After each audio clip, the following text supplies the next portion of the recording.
No man is more professional than I. I am a 1% man. I am not above or below any man. I'm training my mind. I'm building my body. I'm connecting to my soul. I'm investing my money.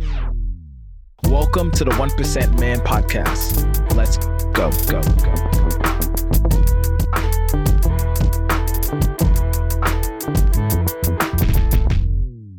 3, 2, 1. I want to welcome you back to the 1% Man Podcast. I have my good friend here with me, DeAngelo McCoy. Before we get started, how's it going? Just cut my intro out. I love it. Hey, look, that's how we do it. So DeAngelo McCoy is a clarity coach. So DeAngelo partners with teams and individuals to help them plan for change and prepare for growth by identifying gaps and opportunities that hinder progress, productivity, and performance. Now, I would say welcome, but you already welcomed yourself. So,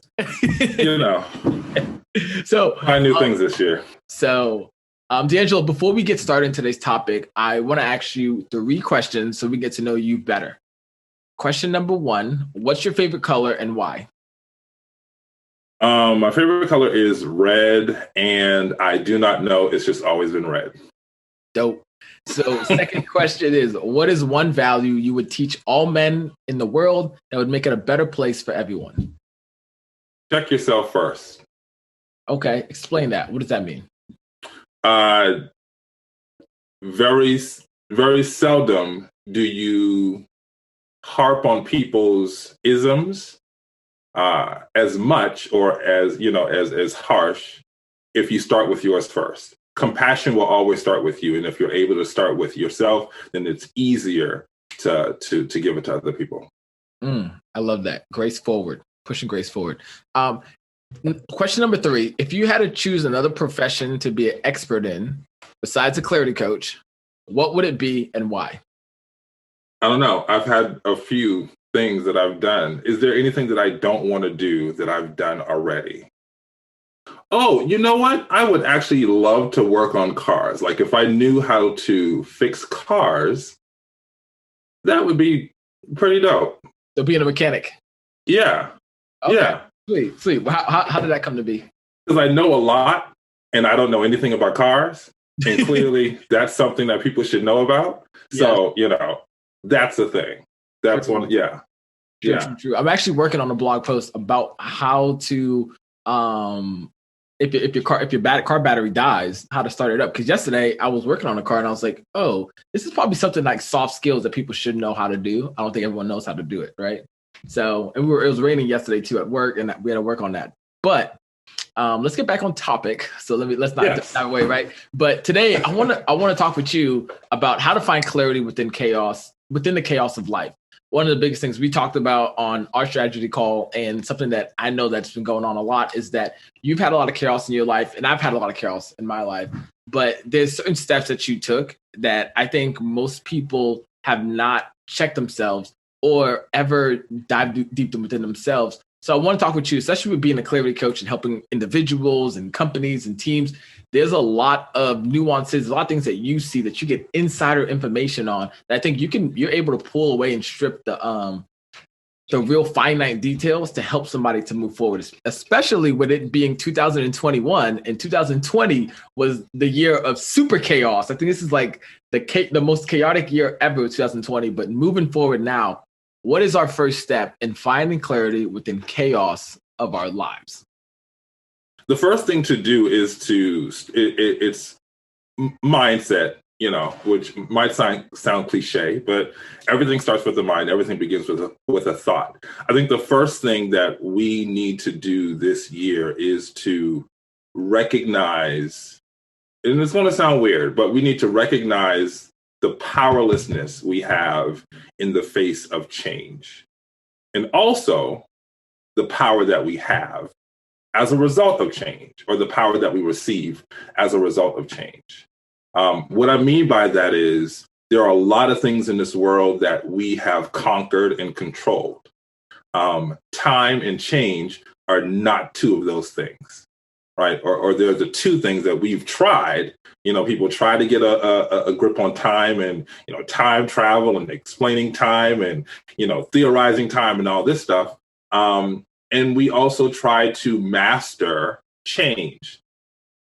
primarily because nobody likes it. It is definitely like the redheaded stepchild of life. Nobody likes change, and change happens to everybody. And it happens to everybody without people's noticing, without us noticing, right? Every moment that moves forward, change happens, whether or not you see it or whether or not you hear it, whether it is, caught on your sensory radar, just know that it's happening. There's a comfort in that I found, is that, the world is moving even when we're not. So even on the days when I don't feel like doing or showing up or being or whatever, the world is still doing what it needs to do. So if I'm aware enough, or if I'm motivated enough, I'll take some of that fuel from what the world is doing and then just catch up into that. So again, change, we can't change it. We can't master it. We can only respond to it, right? So we need to really really acknowledge and come to an acceptance that there are a lot of things that we can control. Time is not one of those things. So when things require time, we have to give it time. There's no way you can force it and it'll look like you forced it. Right. There's, in business, there's change management, organizational change, and all this stuff where there's a process that brings people into the realm of change. That's really all we can do. We can bring ourselves into the realm of change because, regardless if you think about it or not, we are a very small part of this world, and this world has a lot of wisdom and just, I don't even know what the word is, but I'll just say wisdom. This world has a lot of wisdom that we can glean from. And, mindfulness is, again, might sound cliche these days, but it's a necessary thing. But what it also does is it really kind of helps you to just chill for a minute and just be in the moment. And oftentimes, if we're able to just strip away everything, as you said before, we can find change to be, just that much more palatable, instead of this, harsh, chaotic force that's seeking to just throw us off course. Now, stop there. No, I love it. That was a long answer, but at the end of the day, I think the thing we can take away from that is that first we have to change our mindset. Right. And with it being a new year, and also there's New Year's resolutions and there's all of this, how do we stick with the change of the mindset, of changing our mindsets if there's so much resistance to change? Get around other people that don't respond to change like you do. Right. Which means diversify your circles. We tend to connect to people who think and respond to life like we do. What we need to do, however, is to get in circles and in groups, in environments, tribes, whatever you want to call it. But we do need to diversify our circles so that we are around people who can give us the wisdom and really kind of be that objective viewer in our lives to say, hey, chill out. I may not have been where you are, but this is what I've done before. This is how time, or this is how change worked for me. This is how I responded to it.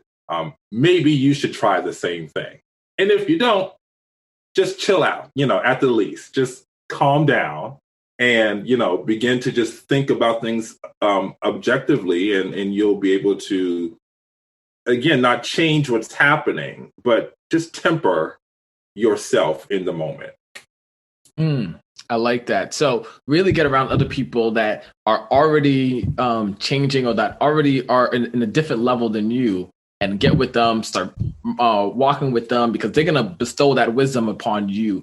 Now, I like that you use the word wisdom and not someone ahead of you. Is there a reason why you said wisdom instead of ahead of you? Because I think that's such a distinct word. You know what I'm saying? Wisdom. Wisdom comes with time and change. It comes with time and change. It has nothing to do with position or stature, right? Which is usually what we connect wisdom to. We connect it to being older or being an elder, having spent time in the game.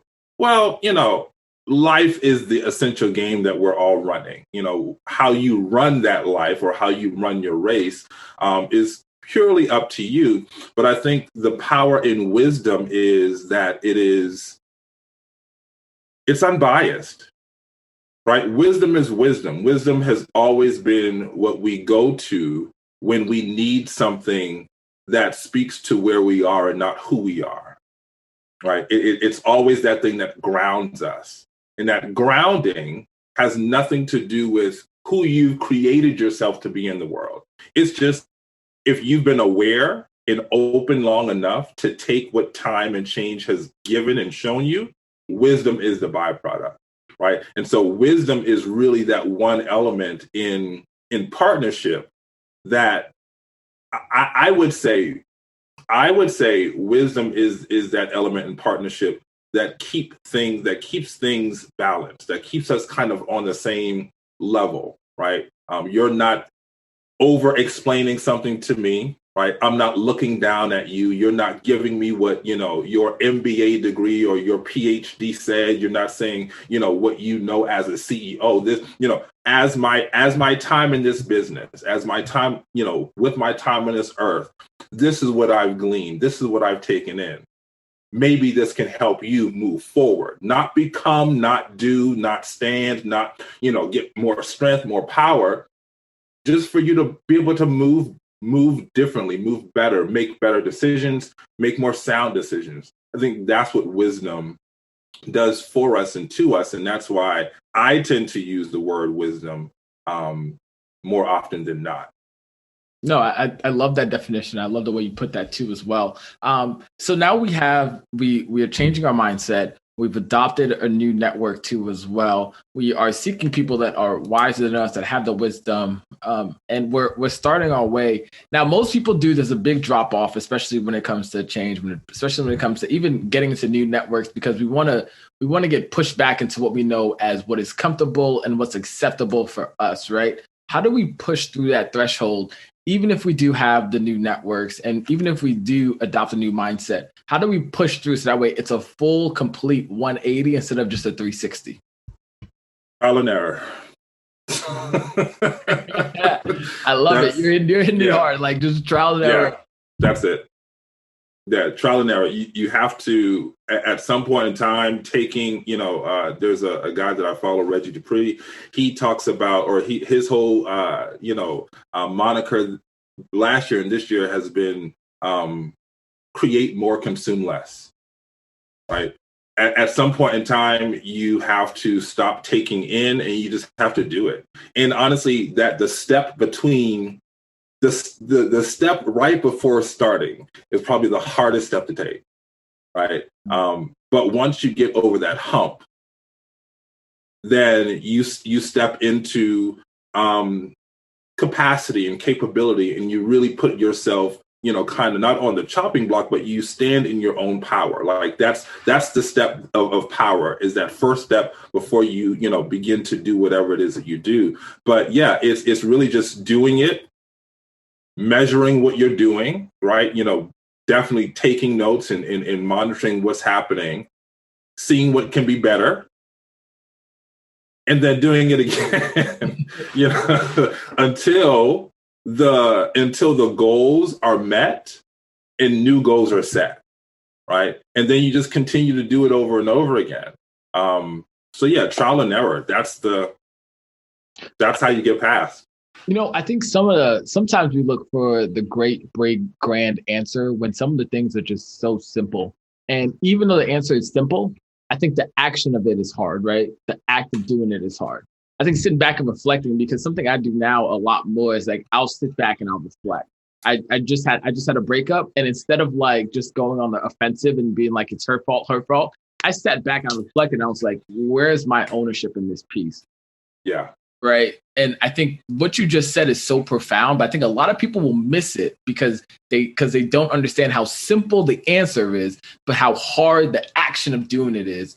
And I love how like you've just been so straightforward and hard hitting. And I wanted to say that because I don't want them to miss that, right? I don't want people to miss the simple answers and just looking for these big grandiose things that sound so great and grand. But at the end of the day, it's so easy to implement. It doesn't equate to real change. But trial and error, I mean, that's huge. That is so huge. And I hope you guys are taking this too as well, because that is something that's going to put you way ahead of everybody else. But please talk about accepting the errors, because I think trial, taking the step as men, we don't mind taking the risk because the trial is just a risk. We don't mind taking the risk, but the error, when you make a mistake, instead of loathing on it, instead of sitting there basking on it, how do we reflect on it? How do we move forward from it too as well?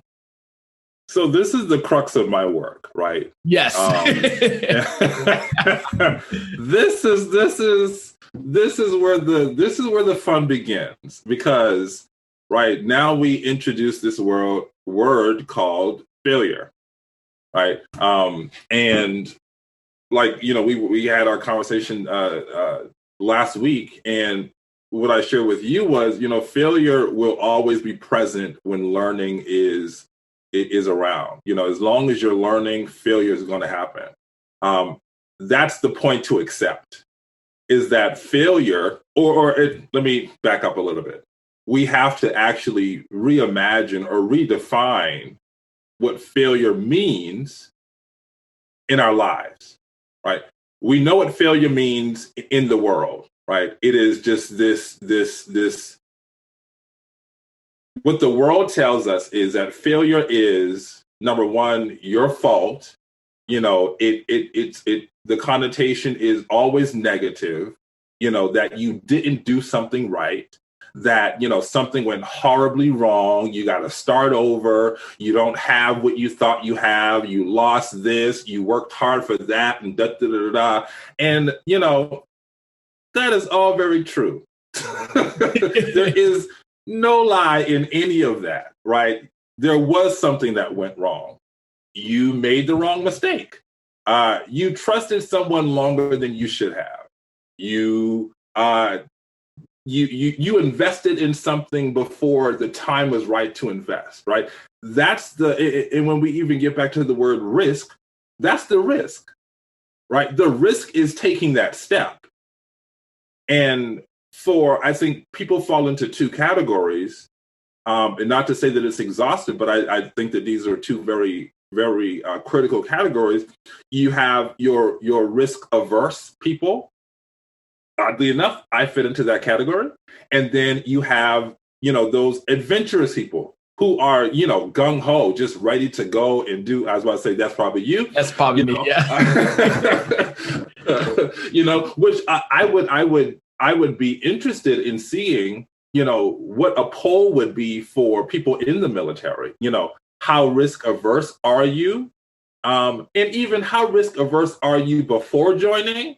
How adventurous are you before joining? And then how risk averse are you after you leave, and how adventurous have you become after you left? All that to say, we have to deal with failure, which means we actually have to start talking about it. We don't talk about failure, right? And anything that's not talked about, anything that can't be dealt with in conversation, clarity won't come. Right. If there's no language for something, that means clarity has not been built around this subject. And that means that there has not been enough awareness brought to it. Right. So we have to bring awareness to the concept of failure just being one of those milestones of life. It will happen again, just like time and change. You can't change time. You can't change change. And essentially, you can't stop failure. We plan for it. We strategize around it. We troubleshoot, but we actually cannot stop failure. I paid a couple $1,000s for my computer. At any given moment in time, this sucker can shut down. Yes. And since, you know, I'm not a mechanic, or an Apple operator, I don't know how to fix it. So my response will be a few expletives and the idea or the thought of just throwing it up against the wall. But what does that do? Like, what do I gain out of that?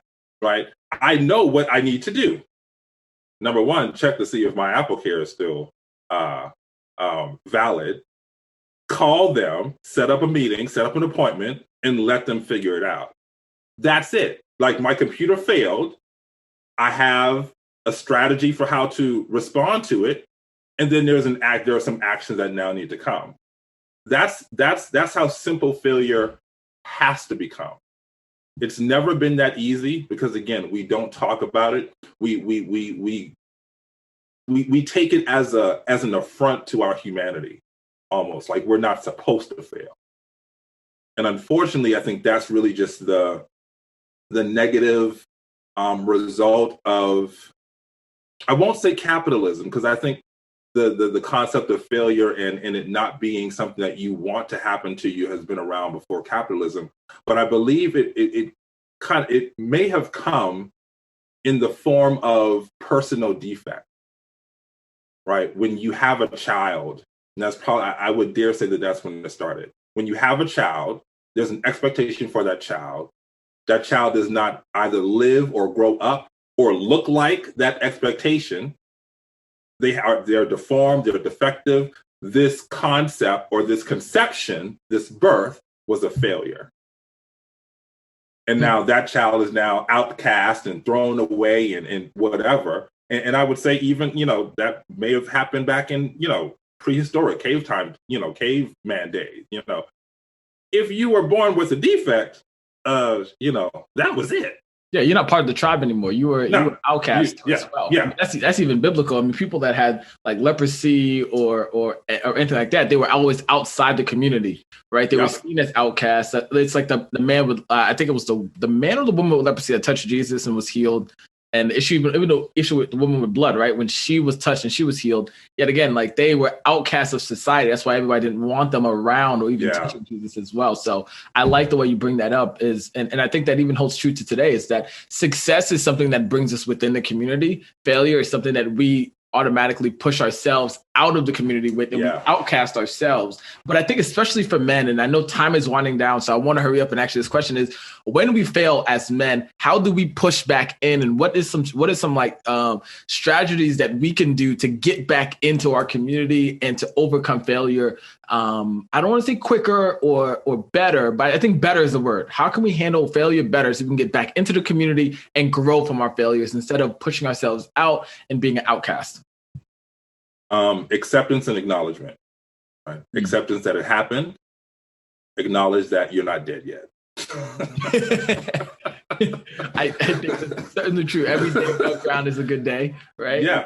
Yes. Yeah. As long as there's a plan, that means it can go on again. You can do it again. You can try again. Again, that's why entering into anything with the idea that trial and error is going to be just a regular part of this deal, that has to start at the beginning. If it's not strategically placed in the strategy, then you're not planning for it, right? We actually have to plan to fail, right? The saying, if you fail to plan, if you fail to plan, you plan to fail. It really does hold true. Like, you actually have to put it in the strategy, because anything that's not in the plan is going to slip your mind. Right. And that means you're not, when it happens or when something doesn't happen along the way as you're moving forward, it's going to arrest you. It's going to shock you to the point of stalling. And again, time is not the thing that we can actually control. And if you're on a deadline, you can't afford to stall. So, acknowledging the fact that, or accepting the fact that failure will happen and that it did happen, and then acknowledging the fact that, you did it. Let's start there. Take responsibility, accountability, and then move forward. Easier said than done, but You just ask for strategy, not, No, I love what you said. I think that is very practical. I think people can use that right now, implement it into their lives. But now, before we go, I want to give you the last word. Last word is something that we do here, where we give the person that's interviewing the speaker an opportunity just to share something that either they've overcome or something that they've always wanted to share, particularly for men. So anything in your mind or on your heart that you're like, you know what, I wish if I had a platform, I could share this with all men. What is the last word before we go? Be vulnerable. Be open to life. Be open to yourself. Be open to others, because the power that we do not possess within ourselves is in someone else. And until we become vulnerable and open to other people, that'll always be a treasure or a prize that we will never truly be able to integrate into our own lives. I love that. And my brother, you heard it here first. Until next time, your legacy starts today. Thank you, my friend, for tuning into today's episode. This means so much to us over here at the 1% Man community. Now, we want to extend a hand of gratitude to you. So I have a free gift for you. All you have to do is go to www.the1percentman.com/podcast gift. This is an exclusive gift for listeners that tune into our podcast. So go over there, get that free gift as well. And now I have two simple acts of you. One, hit that subscribe button and leave us a comment and a 5-star review, because that helps us to see what you love about the podcast, and that helps us to bolster up in the rankings so more people can find us and listen to this pertinent information that we have for men of today's age. Last but not least, I want you to go back and listen to this podcast. Find just one thing that you can implement in your life today so you can move forward. Remember, progress over perfection. And till next time, my friend, your legacy starts today.